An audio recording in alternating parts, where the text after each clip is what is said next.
desde la Iglesia Pueblo de Dios en Carlos Espegazzini. Sin inventar nada nuevo, siendo directos, siendo lo mejor que podemos ser. Porque se trata de ser simples, honestos. Te brindamos este espacio, desde el púlpito. Porque lo más simple es escuchar, luego sentimos. Este es el espacio directo para un mensaje simple. Porque ya no hay diferencia de nacionalidad, ni de clase social, ni de sexo. Porque todos somos uno en Cristo Jesús. Vení a vivir el Evangelio, juntos.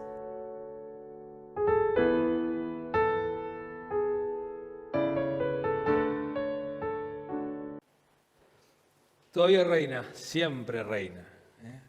Vamos a basarnos en este texto de Isaías capítulo 6, texto que he predicado muchísimo, ya creo que esta debe ser la séptima vez que lo predico.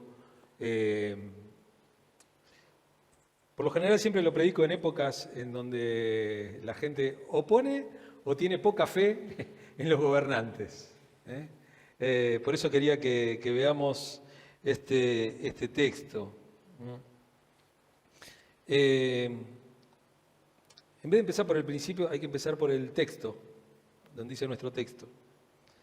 Quiero que leamos Isaías capítulo 6, del verso 1 al 13. Dice: el año de la muerte del rey Usías, vi al Señor sentado en un trono alto y excelso. Las orlas de su manto llenaban el templo. Por encima de él había serafines, cada uno de los cuales tenía 6 alas. Con 2 de ellas se cubrían el rostro, con 2 se cubrían los pies y con 2 volaban. Y se decían el uno al otro: Santo, santo, santo es el Señor de los ejércitos. Toda la tierra está llena de su gloria. Al sonido de sus voces se estremecieron los umbrales de las puertas y el templo se llenó de humo. Entonces grité: ¡ay de mí que estoy perdido! Soy un hombre de labios impuros y vivo en medio de un pueblo de labios impuros, y mis ojos han visto al Rey, al Señor de los ejércitos. En ese momento voló hacia mí uno de los serafines. Traía en la mano una brasa que con unas tenazas había tomado del altar. Con ella me tocó los labios y me dijo: mira, esto ha tocado tus labios, tu maldad ha sido borrada y tu pecado perdonado. Entonces oí la voz del Señor que decía: ¿a quién enviaré? ¿Quién irá por nosotros? Y respondí: aquí estoy, envíame a mí. Él dijo: ve y dile a este pueblo: oigan bien, pero no entiendan, miren bien, pero no perciban. Haz sensible el corazón de este pueblo, endurece sus oídos y cierra sus ojos. No sea que vea con sus ojos, oiga con sus oídos y entienda con su corazón, se convierta y sea sanado. Entonces exclamé: ¿hasta cuándo, Señor? Y él respondió: hasta que las ciudades queden destruidas y sin habitante alguno, hasta que las casas queden deshabitadas y los campos asolados y en ruinas, hasta que el Señor haya enviado lejos a la gente y sean muchos los lugares abandonados en el país. Y si aún queda en la tierra una 10ª parte, ésta volverá a ser devastada. Pero así como al talar la encina y el roble queda parte del tronco, esa parte es el linaje santo. Un texto que utilizamos mucho, que hablamos mucho, sobre el cual es bastante conocido. Sobre todo la parte esta de que vemos a Dios en el templo y bien alto. Entonces, vemos esa parte, ¿no? Pero vamos a ver a modo de introducción, primero las situaciones de incertidumbre, ¿no? Que es lo que hablábamos primero, que hay situaciones de incertidumbre en nuestra vida, y acá la situación de incertidumbre que se manifiesta es que el rey Usías muere, y el trono de Judá queda totalmente vacío. Lo segundo es un lugar al cual acudir, ¿no? En los momentos de incertidumbre. Isaías lo primero que hizo fue buscar a Dios como cualquier hombre de fe, para buscar ayuda, consuelo. En esta hora que para él era una hora de derrota. Isaías pensaba en este tiempo como un tiempo de derrota, como un tiempo en el cual todo estaba perdido. Y lo que se provoca acá también es una experiencia para la vida. Vimos que las situaciones de incertidumbre, hay un lugar a donde acudir y es una experiencia para la vida. La vida se da en ciclos que se repiten. A lo largo de toda la Biblia vemos ciclos. Hay una cosa cíclica. Nietzsche llama eso el eterno retorno. Pero en la Biblia se dan esos ciclos de muerte, de destrucción, de malos tiempos, con una suerte de arrepentimiento y después con una levantada. Si uno ve, sobre todo se ve en el ciclo de los jueces, se ve también en el libro de los reyes, en Crónicas también, ¿no? Cómo hay un rey que supuestamente caminó con el Señor, que está con el Señor, y después hay algunos que estuvo en los pecados a veces nombra, qué sé yo, nombra a Esaú, a veces nombra a otros reyes, ¿no? Acab, qué sé yo, reyes que han sido malos y los compara con esos, ¿no? Dice, bueno, anduvo en los pecados de su padre tal, ¿no? Y cuando dice que algo... Dice, bien, bueno, anduvo como David, ¿no?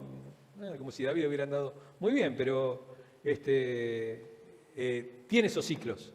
Tiene esos ciclos y en el Nuevo Testamento también lo vemos, ¿no? Los ciclos de los apóstoles. Pedro que se cae, que se levanta, que se cae, que se levanta. Pablo exactamente lo mismo, ¿no? De unas situaciones son enseñanzas de vida, son experiencias para la vida. Y en esos ciclos, en estas situaciones, en estos encuentros con Dios, es donde podemos realmente ver a Dios y ver que ocupa su trono. Veamos la triple visión, vamos al desarrollo del sermón en sí mismo. La triple visión que Dios le da a Isaías, ¿no? Lo primero, son 3 puntos como siempre. Lo primero, una mirada hacia arriba. Él vio al Señor, del versículo 1 al 4, una mirada hacia el interior, una introspección. Él se vio a sí mismo, versículos 5 y 7, y una mirada hacia afuera, hacia el entorno, hacia lo que le rodeaba. Vio la necesidad, versículos 8 al 13. Veamos el primer punto, una mirada hacia arriba, vio al Señor. El año de la muerte del rey Usías, vi al Señor sentado en un trono alto y excelso, las orlas de su manto llenaban el templo.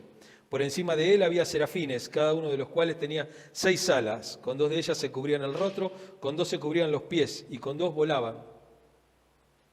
Y se decían el uno al otro, Santo, Santo, Santo es el Señor de los ejércitos, toda la tierra está llena de su gloria. Al sonido de sus voces se estremecieron los umbrales de las puertas y el templo se llenó de humo. Es esto lo que cuenta como ese encuentro con el Señor, esa primera mirada. ¿No es cierto? Cuando uno se encuentra con el Señor de primera vista, se provoca terror, se provoca algo, porque es asombroso encontrarse con el Señor. Uno no sabe en dónde está parado.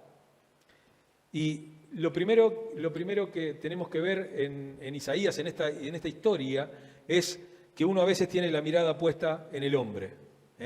Y ahí es cuando después se produce la mirada puesta en Dios. Isaías respetó mucho al rey Usías.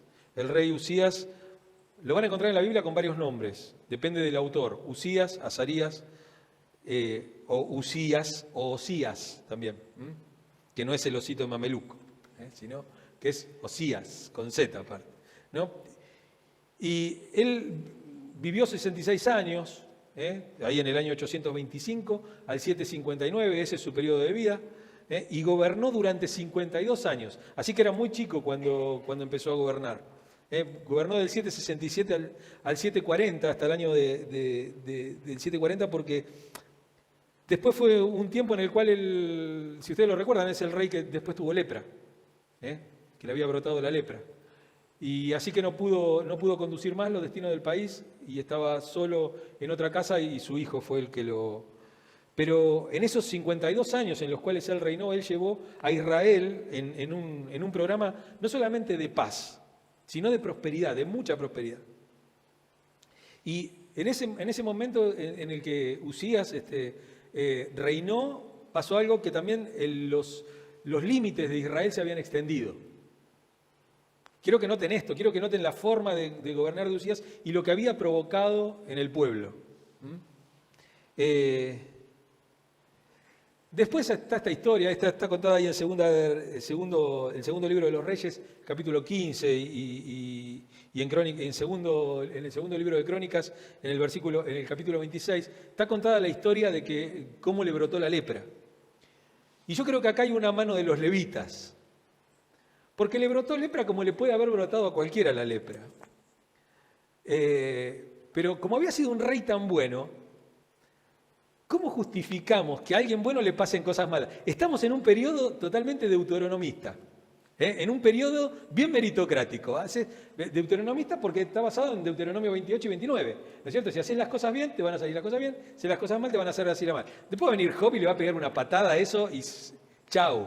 O sea, se fue todo, ¿no? Y Eclesiastés también nos va a decir lo mismo, ¿no? Que no importa todo, que todo es vanidad, va a decir Eclesiastés. Pero este tiempo de este buen gobierno de Usías, de repente le brota la lepra. ¿Cómo una persona de Dios, cómo un siervo del Señor le va a pasar esto? Y ahí, bueno, creo que está la mano de los levitas diciendo, bueno, el tema es que él un día entró en el templo y quiso rendir, ¿viste? Pues, le tocó la quinta a los... Porque es el mismo cuento que Saúl, ¿no es cierto? O sea, que Saúl, ¿no? Porque Saúl había hecho 1000 cosas malas. Había hecho muchísimas cosas malas. Pero ¿por qué Dios lo saca del trono? Si era imposible que lo saque del trono. Porque un rey no se saca del trono. Entonces, se tenía que morir, lo tenía que matar. Entonces, ¿cómo justificamos esto y todo y no lo hacemos quedar mal a David que lo manda a matar? ¿No? ¿Cómo lo hacemos quedar mal? Y él quiso ofrecerle sacrificio, cosa que estaba destinada a los sacerdotes, ¿no? Fíjense, ¿no? Siempre es lo mismo, ¿no?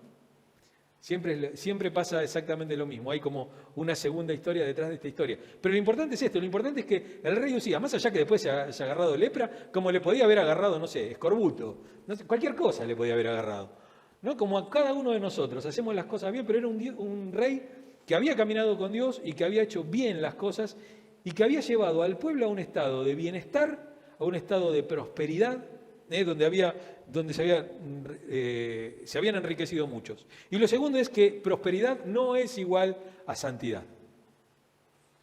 No podemos comparar la prosperidad con la santidad.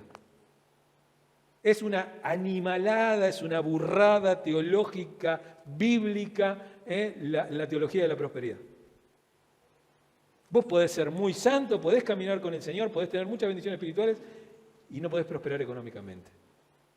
Isaías se dio cuenta de esto, se dio cuenta de que aunque la nación prosperó desde un punto de vista material, desde un punto de vista humano, espiritualmente estaba en una condición terrible. Estaba en una condición terrible. El crecimiento económico y la paz temporal cubrían lo que había en el corazón de la nación. Y entonces ahí es donde Isaías se pregunta qué le va a ocurrir a la nación. ¿Qué le va a ocurrir a la nación? Lo tercero es ver a Dios. Ver a Dios. Dios tomó esa pregunta de Isaías, ¿qué va a pasar con Judá? ¿Qué va a pasar con la nación? ¿Qué es lo que va a pasar? Porque estamos en una época, estamos bien, ¿por qué? ¿Qué es lo que pasa? ¿No? Vieron que siempre se habla del profeta como aquel que te cuenta lo que te va a pasar mañana. ¿No es cierto? Viene y te cuenta, te dice, el Señor va a hacer tal cosa. Acá vemos a un profeta que no dice lo que va a pasar mañana. Él ve lo de hoy. Él ve lo que está pasando. Estamos todos de fiesta. El pueblo estaba triste porque había muerto Usías, bárbaro. Pero estaban todos contentos, estaban chochos porque tenían plata, porque las cosas les iban bien, porque tenían más territorio, porque no había guerra, porque un montón de cosas. Y sin embargo, Isaías mira su entorno y dice, no, esto no está bien. Esto no está bien. Va a decir, como va a decir después Isaías, ¿no? Este pueblo de labios me alaba, pero su corazón está muy lejos de mí. Es este mismo pueblo. Entonces, Isaías ve eso, ve, y eso te convierte en un profeta. Es ver lo que otros no ven. O sea, es simplemente, a veces ni siquiera necesitas un don especial caído del cielo y andar a 10 centímetros del piso para darte cuenta de lo que pasa alrededor. Ser profeta es ver las realidades y no negarlas. No negar las realidades. Los profetas no son creadores de futuro, no son creadores de presentes, son meramente heraldos, son aquellos que dicen lo que está pasando. Son cronistas de realidades. Ellos ven lo que está pasando y lo dicen. Y en ese momento Dios le hace a Isaías que levante los ojos a los cielos, lo quita de entre medio de su pueblo, lo quita de entre medio y parece que lo lleva en un trance corporalmente. Dios puede hacer cualquier cosa, ¿no es cierto? Estamos en claro con eso, de que Dios puede hacer cualquier cosa. Entonces, Dios lo lleva ahí al santuario, pero no al santuario de acá, no al templo de Salomón. Dios se lo lleva al santuario en el cielo. Se lo lleva ahí, lo hace ver lo que existe ahí arriba. Lo quita de entre medio del pueblo y lo lleva para que pueda ver. Y seguramente ahí en el pueblo, ¿por qué? Porque en el pueblo, a pesar de todo esto que dijimos, que estaba bien, que estaba tranquilo, que estaba próspero, que estaba todas estas cosas, había una confusión. Porque, pero ahora no está este rey. ¿Y si viene otro que es peor? ¿Qué pasa? ¿Qué va a pasar con estas cosas? ¿Si nos cobran más impuestos? ¿Y si nos pasa tal cosa? Entonces, Dios lo tiene que sacar del medio de esa incertidumbre. Lo tiene que sacar y lo tiene que llevar a la quietud y mostrarle que en el cielo había una perfecta paz. Que la paz del cielo era perfecta. Y sobre todo otra cosa, que Él estaba sentado en el trono. Porque también hay otra cosa. La gente también recordaba con cierta vergüenza al rey Usías, ¿no? Porque se había agarrado lepra. ¿No es cierto? Entonces era una vergüenza. ¿Cómo te va a agarrar lepra un rey? ¿Cómo le va a agarrar algo, no, a un rey? Y en el cielo no había ni vergüenza, ni sombra de fracaso, sino que estaban los serafines, estos seres. Vaya a saber cómo son. No tengo ni idea. La iglesia especula, ¿viste? Bueno, no sabemos cómo son los serafines. Son seres de fuego, ¿no? Dice, el serafín significa eso, ¿no? Alguien tiene fuego. Y decían esto, santo, santo, santo. No era santo Dios Padre, santo Dios Hijo, santo Dios Espíritu Santo. La Trinidad no tenía, Isaías no tenía la más pálida idea, como no la tenemos nosotros tampoco. Pero no tenía ni siquiera idea de la Trinidad. Santo, santo, santo, es esa expresión que es por repetitiva, hace que quede claro que Dios es santo. Santo, santo, santo. Es eso, no quiere decir otra cosa. No se confunda, porque con eso hacemos media hora más de prédica.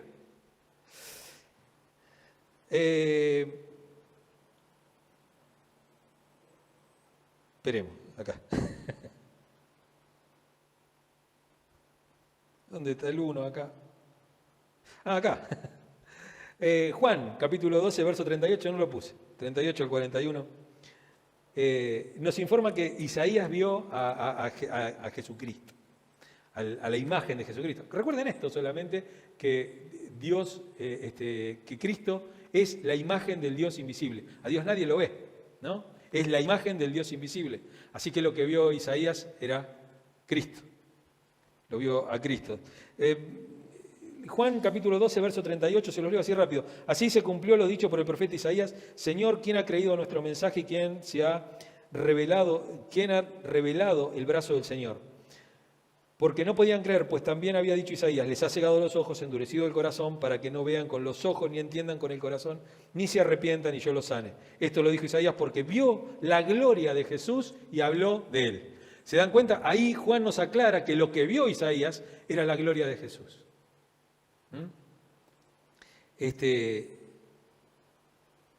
Todo esto, ¿no?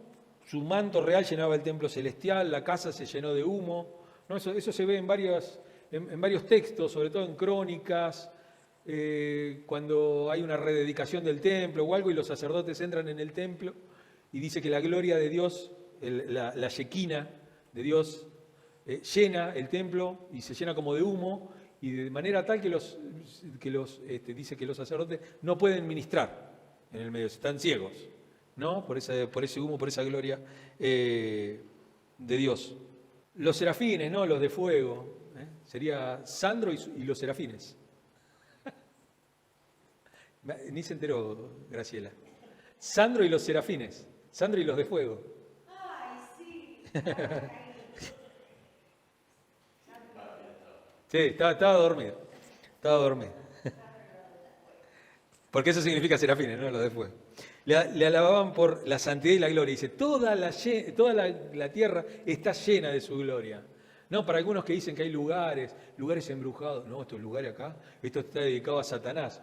No sé cómo podrían dedicar algo a Satanás si de la tierra la tierra es de Dios y los que en ella habitan también, ¿no es cierto?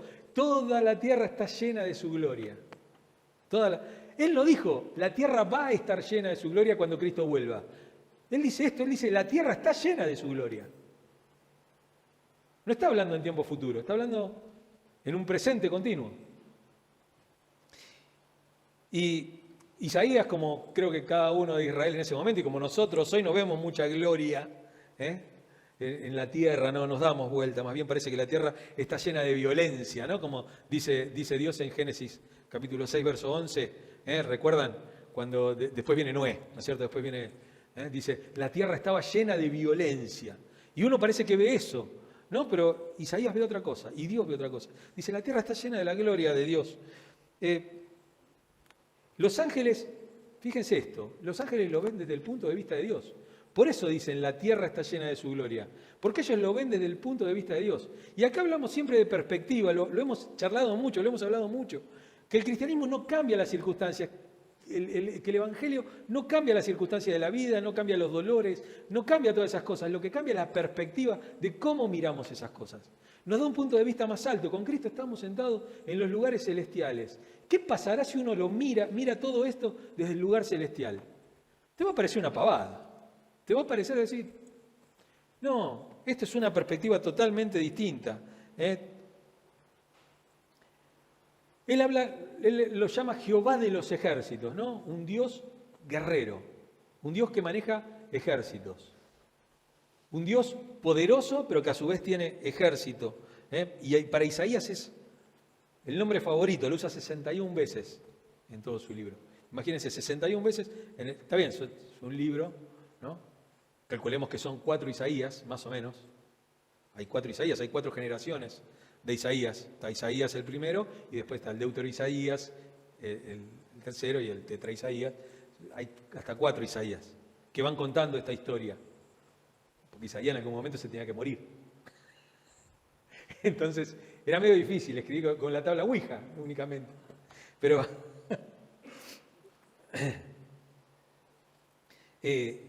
y cuando dice, el profeta también llama a Dios el Santo de Israel. Y lo dice en esta característica, ¿no? Que Dios es un Dios de la guerra santa, que se opone al pecado, que se opone al enemigo. Y Isaías tiene que ver esto porque tiene que darse cuenta, le tiene que caer la ficha. El insert coin está, ¿viste? Pero necesita que la ficha le caiga, ¿no? Que diga, uy, esto es así. Esto es así. Dios está reinando, Dios es un Dios de los ejércitos, Dios es un Dios santo, la tierra está llena de su gloria. Cuando Él puede comprender esas cosas, le cae la ficha sobre eso, Él puede decir que hay un día de alegría, hay un día de alegría y que al parecer Dios va a triunfar, a pesar de que Judá sea derrotado. Esta es yo creo que es una excelente lección para todos los cristianos de hoy. Para todos los cristianos, para los que están contentos y para los que no están contentos. Algún día la iglesia deberá dar cuenta de a quién apoyó. No se pueden hacer los estúpidos para siempre.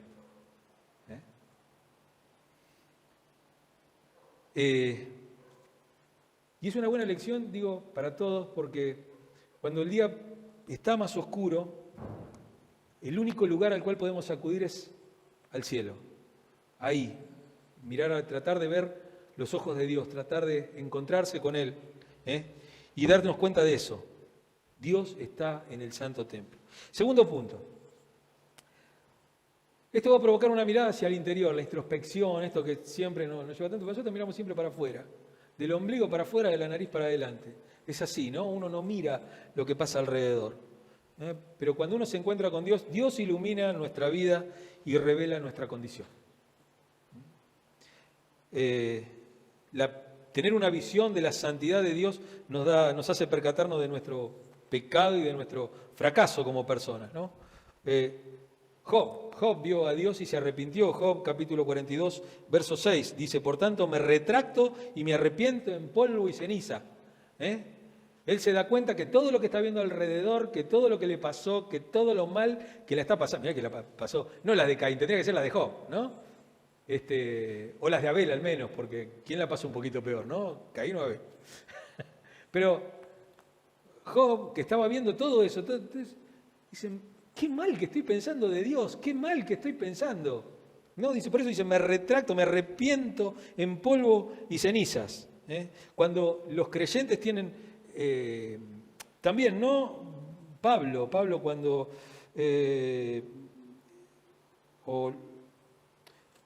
otro texto también.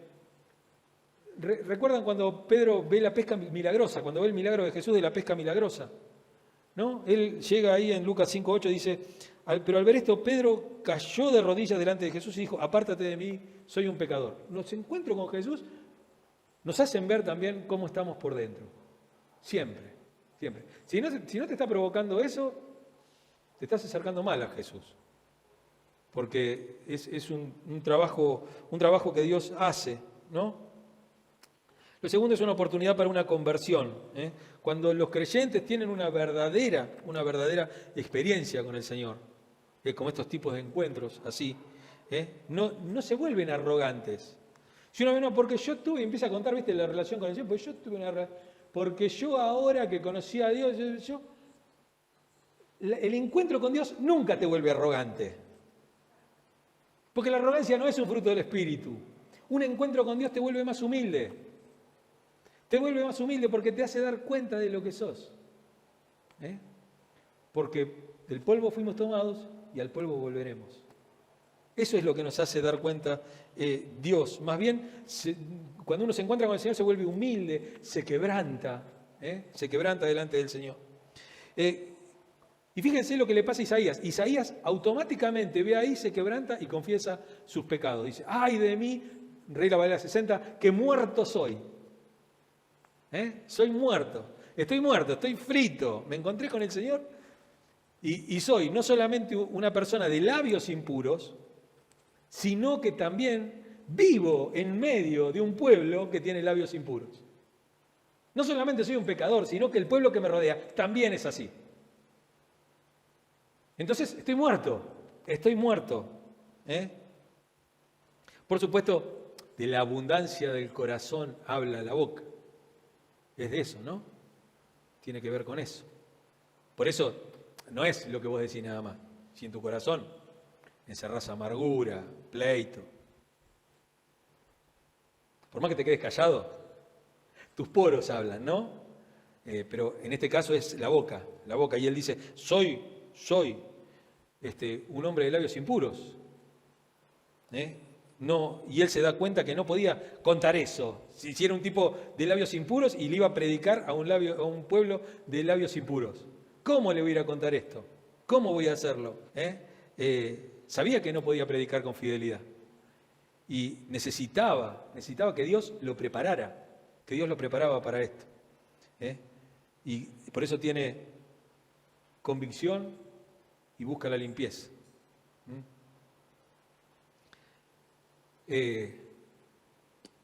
Y esta cosa, ¿no?, que yo lo he visto mucho y que creo que es una de las grandes fallas por las cuales no se completan los llamados en las personas. Y es que apenas tienen una relación con Dios, apenas tienen un encuentro con Dios, apenas tienen una experiencia, creen que tienen que salir a correr a servir. Que tienen que ser pastores, que tienen que ser misioneros, que tienen que salir, no, porque y se creen que se llevan el mundo por delante. ¡Ay! ¡Ay sin H! ¡Ay de ellos! Porque es trágico, porque se precipitan a servir a Cristo antes de estar limpios, antes de conocerlo. Se creen que porque vieron nada más, vi la gloria de Dios ahí, porque en una canción me tocó. Y yo recuerdo siempre mi conversión y mi llamado, ¿no? Con esa canción de Marcos Witt, Enciende una luz, y yo ya lo conté cuando lee esa parte en donde lee, creo que es Romanos 8, creo que es, si no me equivoco, ¿no? ¿Cómo pues invocarán a aquel del cual no han oído? ¿Y cómo irán si nadie les predica? ¿No? Todo ese texto de Pablo ahí. Y yo soy esa persona, dije. 10 años pasaron. 10 años. 10 años sirviendo, esperando. Y podrían haber pasado 20. Y podrían haber pasado 30, qué sé yo. Pero no me acuerdo, ¿qué año me ordenaron, Fer? 13, 12, 13. En el año 12. Me convertí en el 2001. Y el llamado fue ahí, Fue ahí, apenas me convertí. Fue ahí porque ese día, al otro día fui a la iglesia, no iba a la iglesia yo. Al otro día fui a la iglesia y dije, ¿qué tengo que hacer para ser cristiano? Y pasó ese tiempo, ¿no? Pasaron 11 años. Y en algunos pasa 20, en algunos pasa 30. Jesús nació con el llamado, desde el vientre de su madre, y recién a los 30 años empezó a cumplir su ministerio. O sea, necesita a veces pasar tiempo y necesita uno pasar con Dios.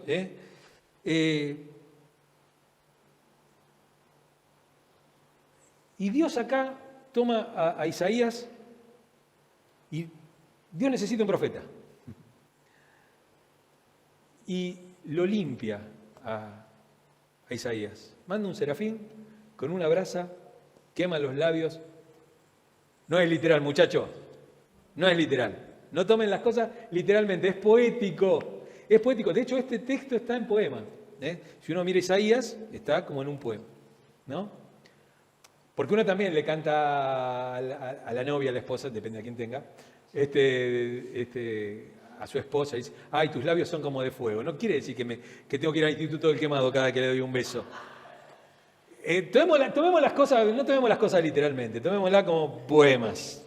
Poemas.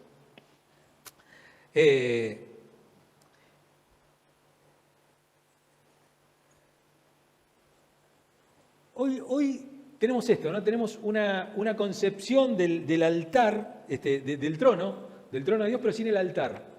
Sin entender esto, que Dios es santo, que Dios no es solamente una criatura que gobierna, sino que también no es una criatura Dios, perdón, es un ser. Es un ser que gobierna, pero que aparte es un ser que es santo. Que es santo. Una vez le pregunté al pastor Milton Pope qué era santo. Porque santo, está bien, santo. Y él me dijo, una silla puede ser santa.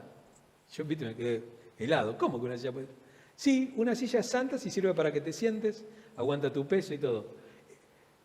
Ser santo, Dios es santo porque es todo lo que debe ser como Dios, sin que le falte ninguna característica. Dios como Dios es santo. Dios es todo lo que debe ser como Dios. No le falta nada. Es perfecto. Eso es santo. A grandes rasgos. No, esto no es una clase de teología sistemática, ni vamos a hablar de teología propia. Pero por lo menos santo es eso. Usted dice, Dios es santo. Dios es todo lo que debe ser como Dios. A mí no me falta, si tengo a Dios no me falta nada. Y el tema ¿no? Lo que hace el serafín con Isaías es capacitarlo para poder ir a predicar, para poder ir a ganar almas, para poder hablarle a las personas. Fíjense, la verdadera adoración nos lleva siempre, siempre al testimonio y al servicio, cosas que están como media dejadas de lado. Vamos acá, nos llenamos todo, después vamos a casa. Bien, gracias.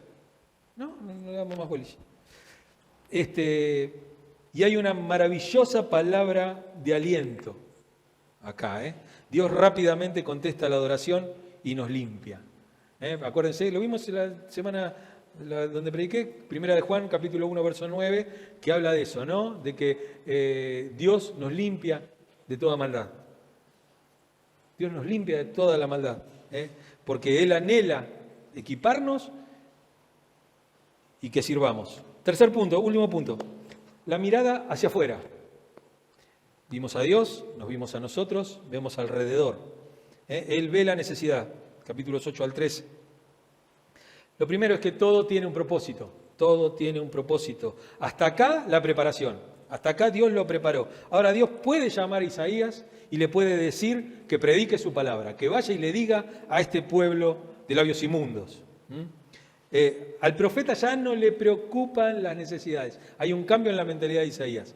No le preocupan las necesidades, no le preocupa el pueblo que tiene labios inmundos. Él lo que ve es que quiere hacer la voluntad de Dios.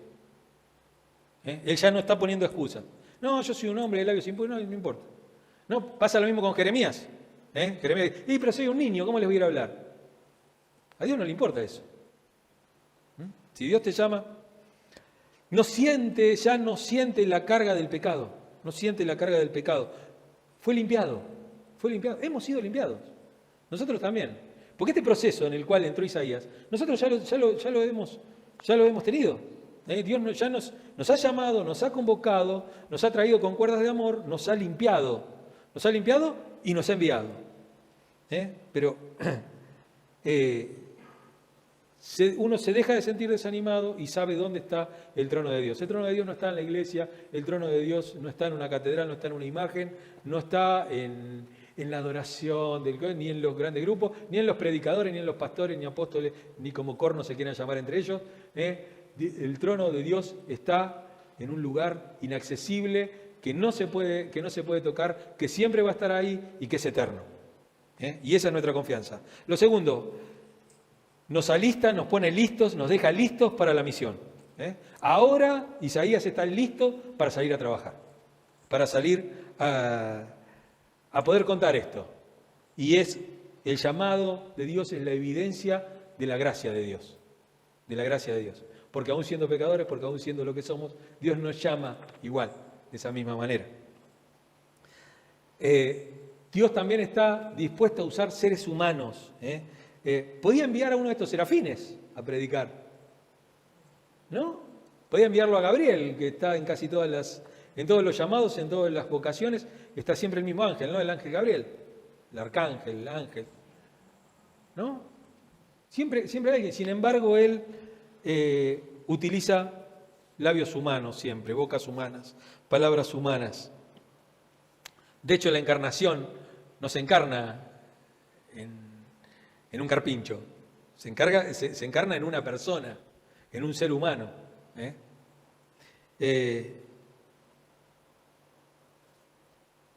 Y aún hoy Dios llama, ¿no es cierto? Sigue llamando, lo que pasa es que hay muchos sordos. Hay muchos sordos. En el tiempo de Isaías solamente había un remanente. La historia de la Biblia es la historia del remanente. Siempre hay un remanente. Siempre hay eso.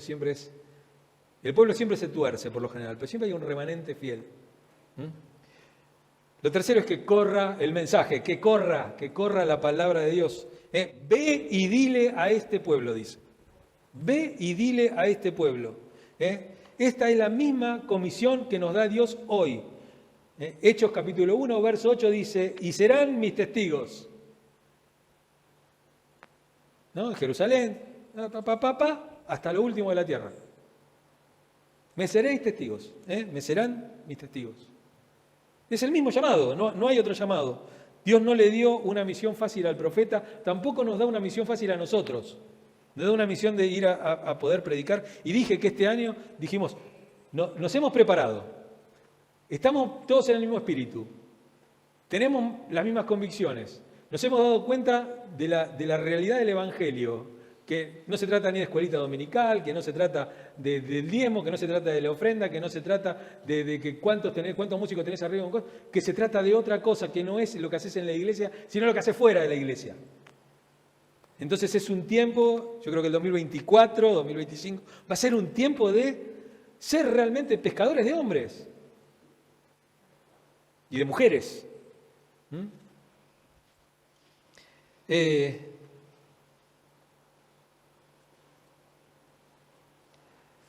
Condenación y esperanza. La nación prosperaba. ¿Por qué entonces había que predicar sobre el pecado? Si estaba todo próspero, estaba todo bien, ¿por qué hay que predicar sobre el pecado? Fíjense en Isaías capítulo 3, versos 16 al 26.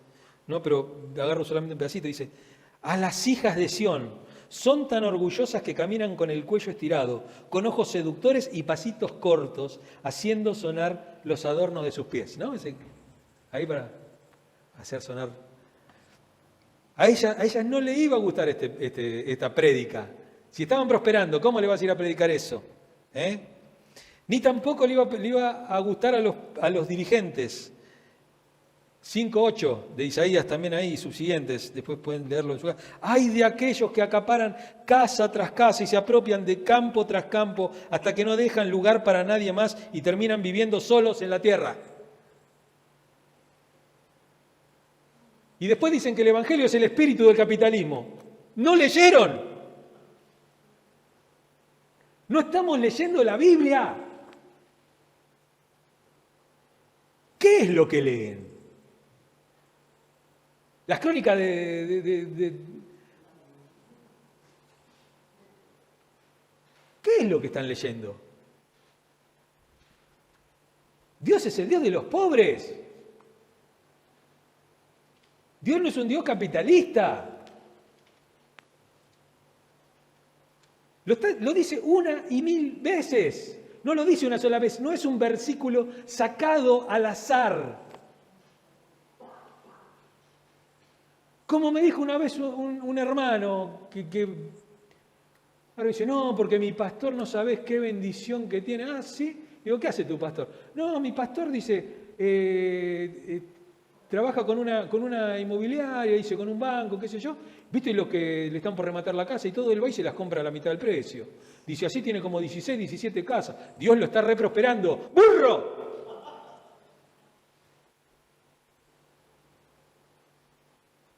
La persona que hace eso no conoce a Dios, ni él ni el pastor.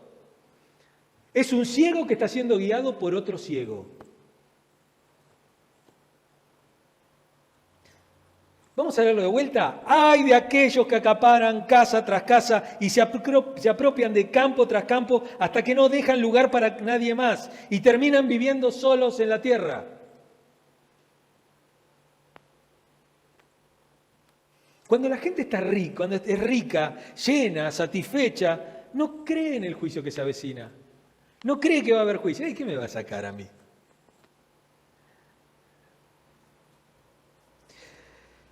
Y ahí dice que Dios ciega y habla de esto, ¿no? Esperen que voy a buscar acá el texto. En el versículo 9. Ve y dile a este pueblo, oigan bien, pero no entiendan. Mire bien, pero no perciban.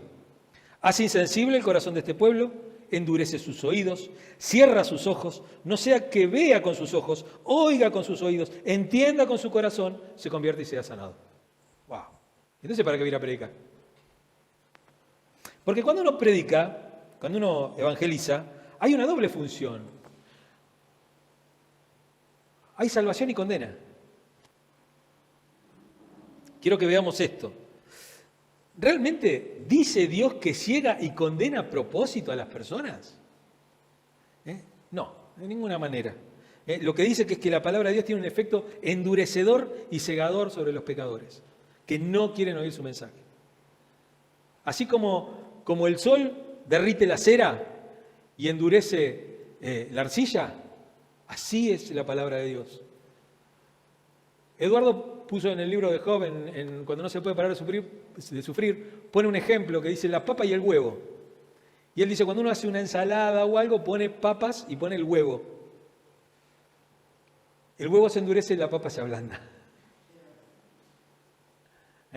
Y ese es el mismo efecto. En aquellos que no creen tiene una mayor dureza de corazón, rechazan más la palabra de Dios.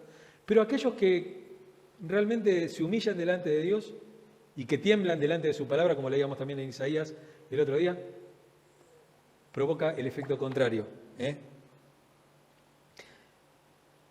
Fíjense los pasos descendentes en Juan capítulo 12, si no lo busquen porque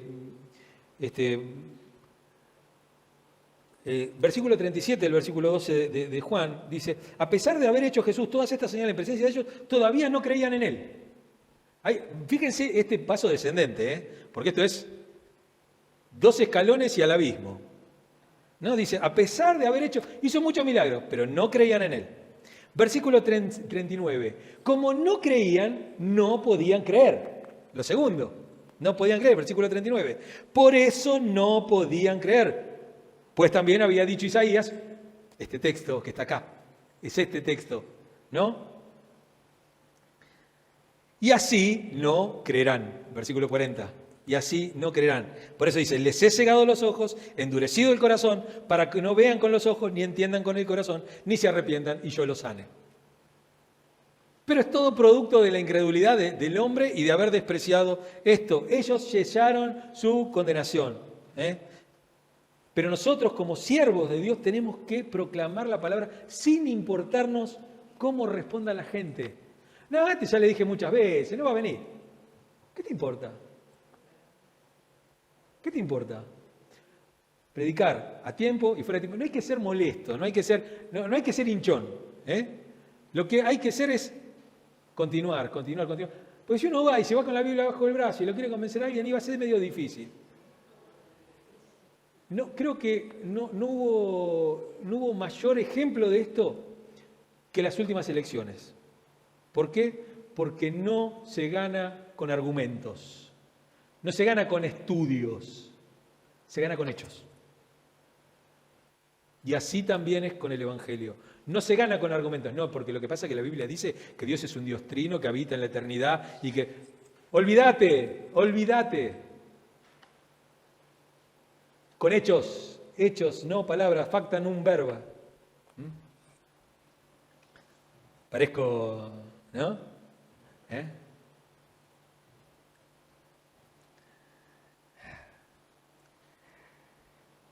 Esto exigió mucha fe de Isaías obedecer el mandato. Cuesta obedecer el mandato. Porque fíjense lo que dice ella. ¿Cuánto tiempo debo predicar y por tanto producir estos resultados trágicos? Porque lo que le está diciendo Dios, lo que vos vas a hablar, es para salvación, pero va a traer cosas trágicas a la vida de las personas.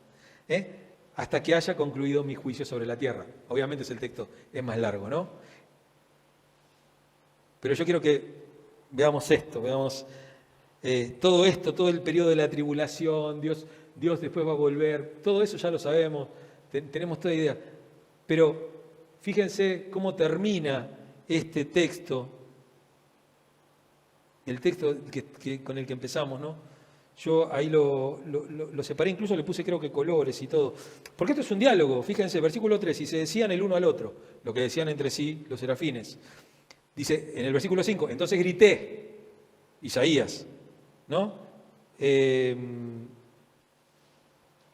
7, con ella me tocó los labios y me dijo, diálogo nuevamente el serafín, ¿no? Entonces oí la voz del Señor, versículo 8, ahí aparece la voz del Señor. Ahora, Isaías, ahí al final del 8, y respondí. Versículo 9, él dijo, fíjense que es un diálogo, es un ida y vuelta. Versículo 11, entonces exclamé, ¿hasta cuándo, Señor? ¿No? Ese texto. 11, y él respondió. Pero fíjense que después de hablar de todo esto, que iba a dejar todo destruido y que iba a ser un desastre, Dios, ahí, ¿cómo termina el versículo 13? Pero así como al talar la encina y el roble queda parte del tronco, el tocón, dice la Reina Valera 60, el tocón, esa parte es el linaje escogido. ¿Cuántos de nosotros hemos visto, sobre todo los sauces, ¿no? Que uno deja un pedacito y empieza a crecer varas enseguida. Vamos a la conclusión. Y fíjense que esto del tocón, ¿no? Esto del coso, tiene mucho que ver con del tronco de Isaí brotará un retoño, un renuevo nacerá de sus raíces. Jesús. El capítulo 11, verso 1 de Isaías también. Y que después se va a cumplir esa profecía con el nacimiento de Jesús, que vamos a empezar a ver la semana que viene, que ya entramos en época de Navidad. Conclusión. Lo primero, conversión de incrédulos, deprimidos y desesperanzados a misioneros. Personas con una misión. Cuando Isaías salió del templo, aquel día no era más una persona doliente, no era una persona que estaba mal, era una persona que era un misionero, una persona que tenía un propósito. Lo segundo, de espectadores a participantes. No me acuerdo dónde está el texto ese, porque ya no son más advenedizos, extranjeros y advenedizos, sino que ahora forman parte, ¿no? En el Nuevo Testamento está eso, no me acuerdo dónde, pero... Él ya deja de ser un espectador, es un participante, es un protagonista de lo que Dios hace. No la ve pasar nada más. Yo le puedo asegurar que cuando Dios traiga juicio, Los otros van a ser protagonistas, no van a poder hacer nada, ¿eh? Van a ser advenedizos, ¿eh? La van a mirar y van a decir, ¿qué pasó? ¿Qué pasó? En Efesios. Lo tercero, equipados y comisionados. Dios no solamente nos llama, sino que nos equipa para hacer el trabajo. Isaías vio al Señor, se vio a sí mismo y vio la necesidad. Nosotros tiene que pasar eso con nosotros. Tenemos que ver al Señor, tenemos que vernos a nosotros y tenemos que ver la necesidad. Y lo tercero es la seguridad eterna. Una seguridad eterna. La seguridad eterna es saber que Dios está en el trono y que nadie lo puede mover de ahí. Que es inamovible el trono de Dios. Y que ese mismo Dios, que es inamovible, en ese trono nos llamó y nos comisionó. Así como lo llamó y lo comisionó a Isaías. Y que estamos listos para predicar la palabra y ser fieles hasta la muerte. Y ser fieles hasta la muerte. Ese es el ejemplo para seguir hoy. Dejé una frase para el final de C.S. Lewis, Sorprendido por la alegría, un libro muy chiquito, hermoso, cuenta la conversión. Sorprendido o cautivado por la alegría, depende de quién le haya hecho la traducción, ese es el libro. Es un libro muy chiquito, muy lindo, cuenta la historia de él, de cómo se convirtió. Dice, no es que no pudiera haber aprendido esto mucho antes y de una forma menos dramática, de una forma que no conoceré nunca, sin apostasía. Él era un apóstata, Él era de padres evangélicos, había vivido en el Evangelio y él le había dado la espalda, había empezado a estudiar literatura, filosofía y le daba la vuelta. No me acuerdo ahora la universidad en la cual estudiaba. Esto se ve bien en la película de... Hay una película que se llama Tierra de Penumbras, Shadowlaw. Anthony Hopkins hace de C.S. Lewis. Dice, de una forma que no conoceré nunca, sin apostasía, sino que los castigos divinos también son dones, que de un gran mal saca un gran bien y que de la ceguera condenable hace un remedio. Todas las cosas obran para bien. Pero Dios nos llama, Dios nos está diciendo, y no importa quién gobierne, de verdad lo digo, no importa quién gobierne. Hoy murió el rey, ¿no? Muerto el rey, viva el rey, porque el rey está reinando. Detrás de todos los gobernantes del mundo está el verdadero gobernante del universo, y ese es Dios.